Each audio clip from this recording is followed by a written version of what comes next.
Hi, it's Elle here. I would like to discuss my lifetime as Calypso from Egypt about 98,000 years ago. So I had remembered Calypso. He was an architect and a priest. He was male, so that's my past lifetime from Egypt that I remember. And as far as I remember, I've only had really one lifetime in Egypt. And I actually started talking to Calypso about a few weeks ago. There's something that I am trying to work out and figure out, and it's in concern not to me but to somebody else. So Calypso was basically helping me out with carbon dating of the Egyptian pyramids, since he had been there during that time building them as chief architect. And he told me that they had used levitation devices, wands, that they had wand devices in their hands where they would raise the wand, right? Click a button, and it would literally levitate some of the less heavier stone blocks to build the bottom platform of the pyramids. For the heavier stone blocks, for the middle half and the top half of the pyramid, because it's a triangle, they would use the tractor beam devices from the ships, from kind of like small cruiser ships that would be around the pyramids. So there was extraterrestrial technology involved. Calypso had told me that when he was alive, during his time, the pyramids were 98,000 years old for the dating of them. I thought, okay, that's interesting. Because there's different dates that going around for what carbon dating could be. Some say it's 5 to 10,000 years old, with what we can carbon date with currently with the technology. Some other scientists say that the erosion factors lead them to believe that the Egyptian pyramids are much older than 5 to 10,000 years old, and that the Sphinx is much, much older. So there's different dates. According to Calypso, they're 98,000 years old. Considering that the Atlanteans, Lemurians, and the people of Mu had been around since about 500,000 years ago, really, even longer than that. Earth has had many civilizations on the planet. The planet is 4.5 billion years old. So what I did see through Calypso is that many civilizations have come and gone. Atlantis fell, the last epoch of Atlantis fell 2 million years ago. That's from the last past life as a mermaid that I had been in Atlantis. I was there when it fell. There was a lot of earthquakes. There was 10 different extraterrestrial species shooting down laser beams from ship orbit above Earth at Atlantis, shooting at it, causing earthquakes in retaliation to what Atlantis had done with the crystalline technology, connecting it to the moon, and basically causing catastrophes on Earth and Mars. It goes back more than 500,000 years when all that went down. So it started 2 million years ago. So basically, the ETs who were working with the Atlantean humanoid groups, they retaliated because of the crystalline technology impacted their own civilizations and started to cause problems off planet, off of Earth. So they retaliated, and Atlantis fell not because they just did it to themselves. They also fell because basically there were other groups involved that weren't happy with what Atlantis was doing. So there was a lot of different things involved. But going back to Calypso,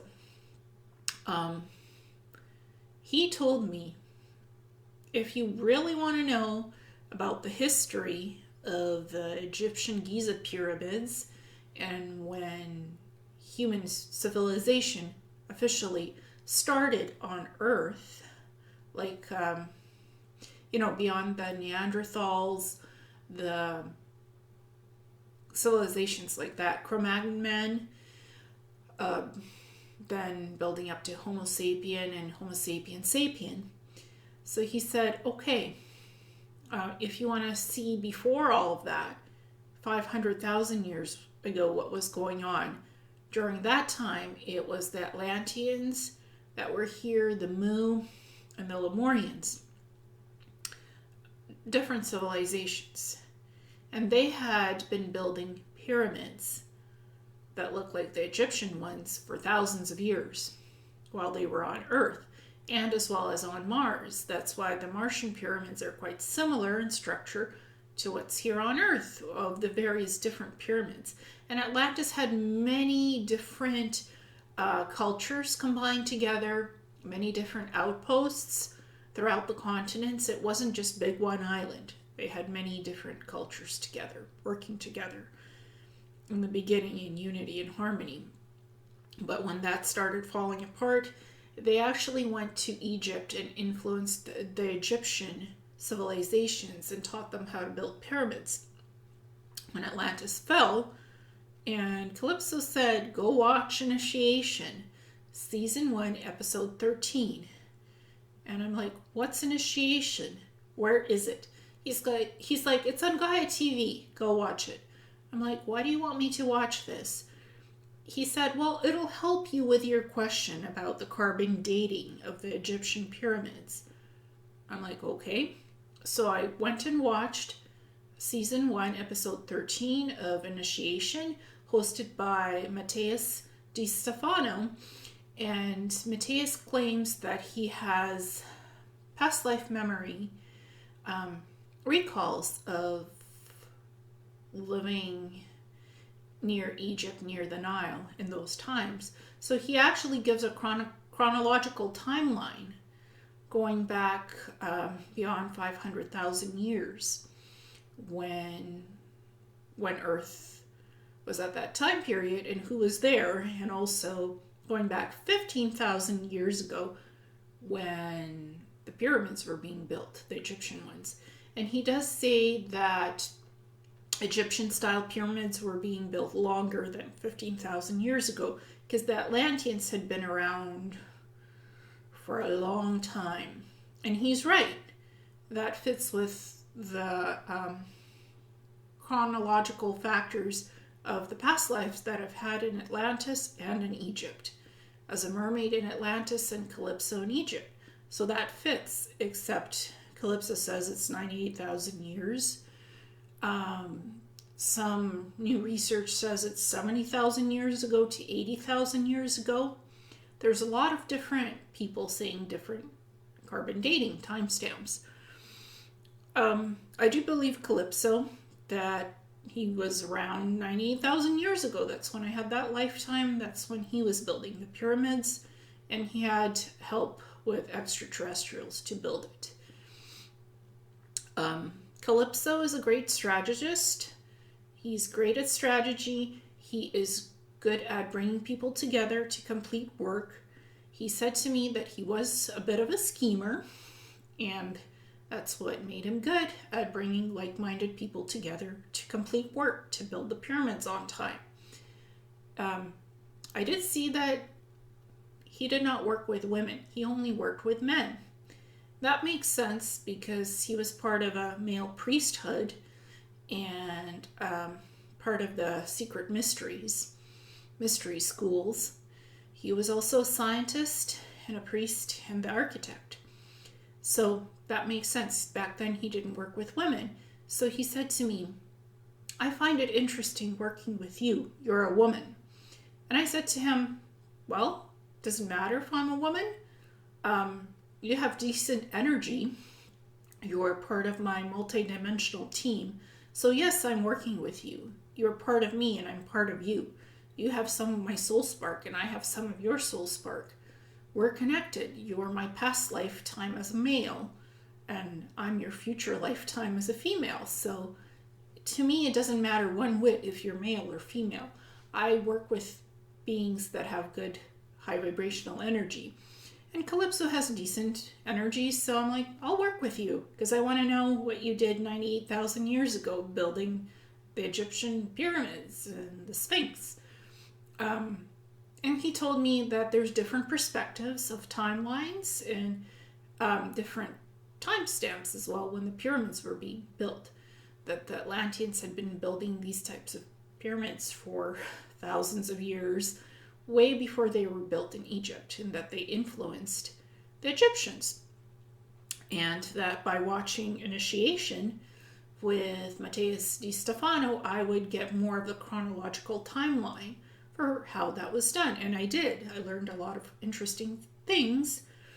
I also did remote view Bruce Goldberg, who is a very good hypnotherapist. And what I saw from the remote viewing of Bruce Goldberg is that his technique of going into the future of people's lives, future lifetimes, is very meticulous and very accurate. It's almost like time travel in what he can do with his hypnosis technique. And I thought to myself, why am I remote viewing Bruce Goldberg? And Calypso chimed in again. He's like, well, you need to go look at that Egyptian book that Bruce Goldberg wrote, because Bruce is a good hypnotherapist and Bruce wrote about Egypt. So I'm like, okay, I typed in Egypt, Bruce Goldberg on Amazon. Lo and behold, Bruce wrote a book about Egypt and how he's had many clients with past lifetimes in Egypt, that extraterrestrials were involved with levitation technology and spacecraft building the Egyptian pyramids, and that in the information that came through his clients and what Bruce himself observed is that the Egyptian civilization is a bit older than 18,000 years. I found that fascinating because Matthias Di Stefano says that the Egyptian pyramids were built 15,000 years ago from his memory recalls, and Bruce Goldberg, through his hypnosis research and work, says that the Egyptian civilizations are at least 18,000 years, if not older. So those timelines actually fit. Bruce Goldberg's work is similar to, about the Egyptian stuff, the pyramids are similar to the dates that Matthias Di Stefano mentions of 15,000 years ago. And it's working with past life memory recalls. Matthias Di Stefano works with that, and Bruce Goldberg works with hypnosis, with past lives and future lifetimes. I am a shamanic practitioner. I do past life regressions. I do some hypnosis. I do soul retrieval. And now I'm exploring doing future lifetimes hypnosis. So for me, looking at all this information is very interesting, because the way I do all of my work is by working with my multidimensional team of spirit guides, angels, higher self, and also now talking to my past lives folks. The most recent one is Calypso, also the mermaid. And exploring that, I do work with my team, multidimensional team, and when I do the past lives or soul retrieval, I am always engaged with whoever I'm working with, the person that I'm looking at their past lives. I'm there with them in their past life. So I see the journey that they're on, and I do psychically engage in seeing their journey and talking to them about it. If they have questions, if they want to know more of what they're experiencing. So I don't just guide them through classical hypnosis. I do engage with the person on a multidimensional level. Whoever I'm working with, I engage with them on the higher psychic level, multidimensional level with my own team and their team and them. So I don't just do classical hypnosis. I go beyond that to give the person that I'm working with the most quality session that I can, because that's important. That's how I've always done self-hypnosis in the past. That's how I've been taught by my shamanic teacher, shaman practitioner, Leonard Howell, to engage on the multi-dimensional level with my team and with the person that I'm working with to give them the best outcome of their session work, so they can find out what happened to them in their past life or future lifetime or soul retrieval, whatever we're working on at the time. So that really matters. So, by talking to Calypso, by actually taking his suggestion to go watch Initiation and to go remote view Bruce Goldberg and to see Bruce's work about Egypt. Bruce Goldberg is on Gaia TV, and Matthias Di Stefano is also on Gaia TV, and that really matters, connecting the puzzle pieces and the dots. I can't really say why I was doing all of this, but it does have to do something with Bruce Goldberg and Matthias Di Stefano. There's a connection. They're both on Gaia TV with interesting shows and material about past lives and hypnosis. And obviously it's very important for why I was looking in all of that stuff and talking to Calypso. It's for something, hopefully, that'll help somebody else and bring some people together. That's my hope. So that's why I was doing all that stuff. And also, just honing my remote viewing abilities and my psychic abilities while I was at it. Because you know what? I got to explore my own lifetime as Calypso, go back in that timeline 98,000 years ago and learn more about Calypso's personality and what he was doing back then. I already knew how he had built the Egyptian pyramids and why. I just didn't know much about his own personality and who he was as a person. Now I do, because I got into psychic telepathic contact with him and talked to him. He seems very much alive. Still looks the same as he did back then. Bald, tall. Had the Eye of Horus tattoo with the circle rings on his left upper forearm here. So, it's pretty interesting. Still male. So I think I picked up on the energy of Calypso, what he used to look like back then. And to me, he still appears that way. A bald, tall male Egyptian architect and priest with an olive skin complexion. Wearing the robes, and not white robes, it's more like golden brown robes of the priest caste. So I got to see Calypso, got to connect with him, chat with him, and he gave me some advice and some tips about connecting the dots together for some things. And I really gotta say, I did enjoy the Gaia TV shows with Initiation. Matthias Di Stefano is a good host, and Bruce Goldberg has a lot of insights about hypnosis and how that works, and Egypt as well. He knows a lot of the history. So hopefully, some things can happen. Maybe those people can work together on something. Calypso usually never leads me into things just for pure research. Calypso brought people together back then in that previous lifetime for them to work together and to finish things on time and to be successful. So that was part of Calypso's role for good negotiation and to figure out a common ground and some compromise. I guess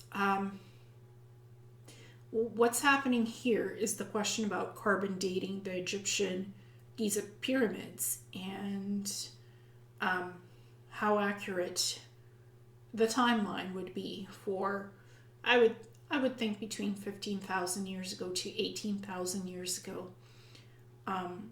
That's the most comforting one. That's probably would be more accepted as mainstream if it's on television or something. I mean, the current archaeological record states that the Egyptian pyramids are between 5 to 10,000 years old. And same for the Sphinx. In my own personal opinion, I think the Egyptian Giza pyramids and the Sphinx are much older than that. Probably even older than 18,000 years. That's my comfort level. I also had psychic contact with Edgar Cayce because he had done a prophecy on the Egyptian Hall of Records that an El-Ka in the future would find and open up the Egyptian Hall of Records. And Edgar Cayce discussed what was inside the Hall of Records, which was different tablets, both stone and metal, of the Atlantean historical record and Egyptian historical record, tapestries, musical instruments, and other treasures that the Atlanteans had and put into the Hall of Records. Atlanteans, Lemurians, Mu. I had done a remote viewing on the Sphinx and the Egyptian pyramids, and what I found in my remote viewing is that there's advanced technology also hidden in the tunnel systems under the Egyptian Sphinx and the Giza pyramids. And that in one of these tunnel systems, that there is this large hidden room where there's advanced technology with these refractory telescopes that have red rubies in them, which can decloak different bases or ships. So it can decloak bases on planets that are cloaked or even ships in space. So these refractory telescopes have the capability of making something that's unseen seen again, and then cloaking it again once you're done working with the refractory telescope and the rubies, red rubies that make the telescope function for decloaking things. And many things are hidden on purpose and cloaked in outer space because it's classified, it's advanced, whether it's bases on planets, whether it's installations on planets, cities, or just ships or space stations. So these telescopes can decloak them temporarily and recloak them again. And it all has to do with tuning frequency and vibration and how that works in crystalline technology. So that's what I remote viewed. Not the Hall of Records. That's somewhere deep, deep under the Sphinx. What I remote viewed is another facility in the tunnel systems between the Sphinx and the Egyptian pyramids, where these refractory telescopes are still located and hidden. Nobody's discovered them, nobody's accessed them. It was put approximately there during the end of Atlantis. It was all put in there. So That's what I got from my remote viewing. So there's so many different connections concerning the Egyptian pyramids and the Sphinx and Atlantis and the Egyptian civilizations. It all connects together, and extraterrestrials, and the fact that they had a role in influencing the Egyptian civilizations and even building Atlantis during its many stages of existence, and various different advanced civilizations and cultures on Earth going back millions of years ago. We've had different civilizations of different beings here on Earth, much more than what the current history says we do. Way beyond Neanderthals, Cro-Magnon man, Homo sapiens, and then Homo sapiens sapiens. There's a lot of things going on, and a lot of things being revealed now. So I just wanted to discuss that today. Thank you very much. Namaste.